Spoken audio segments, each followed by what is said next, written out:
Coucou tout le monde, je suis hyper contente de vous retrouver pour cette toute première vidéo. On va inaugurer ensemble ce format avec la première question de Farida qui m'a demandé de lui donner toutes les astuces pour un maquillage anti-vieillissement. La première chose, c'est de toujours utiliser du maquillage mat. Parce qu'en fait, dès que vous allez utiliser des brillances, de la nacre, ça va renvoyer la lumière et du coup, ça va faire ressortir les rides. Et c'est pas l'objectif, soyons honnêtes. Le deuxième point, ça va être de redessiner les traits, amener une certaine netteté à votre visage. Parce qu'en fait, quand on commence à vieillir, les traits deviennent plus flous, ça tire un peu vers le bas, etc. Et donc ça va être symbole d'un visage qui vieillit.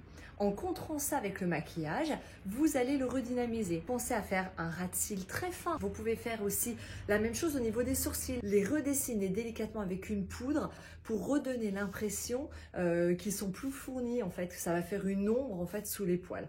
Là, vous ramènerez du dynamisme. Et puis, pensez également à redessiner légèrement le contour de votre bouche. Et puis le troisième point, c'est de porter votre colorimétrie. Suivant les couleurs que vous allez porter, vous allez avoir un visage lumineux, on va atténuer les ombres, donc tout ça contribue à une certaine luminosité et un éclat au visage. Soit vous allez être dans les tons chauds, soit dans les tons froids. Lorsque vous êtes dans les tons chauds, il faudra porter toutes les couleurs de terre au niveau des lèvres, les corails, les rouges cerises et surtout pour les yeux, mascara, crayon, eyeliner marron. Ça, c'est hyper important. Vous le choisissez foncé, personne ne va s'en rendre compte, mais ça va donner un éclat complètement différent au regard.